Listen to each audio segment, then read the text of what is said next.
जब जब हमारे देश की जनता के सेंटिमेंट्स की बात आई, जो भी जैसा भी आप महसूस कर रहे थे, इतने सालों से फिल्मों ने उसे ही दिखाने की कोशिश की है। ऐसे में अगर आज आपके सेंटिमेंट में गुस्सा है तो वो गुस्सा भी हमारे सर माथे पर है।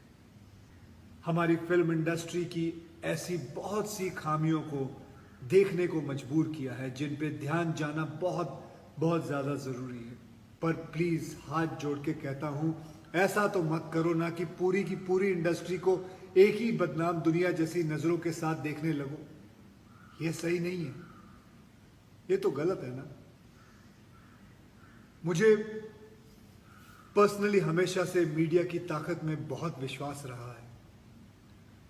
हमारा मीडिया अगर सही मुद्दे सही वक्त पे ना उठाए तो शायद बहुत से लोगों को ना आवाज मिलेगी ना इंसाफ। मैं मीडिया से तहे दिल से रिक्वेस्ट करना चाहता हूं कि वो अपना काम, अपनी आवाज उठाना जारी रखे।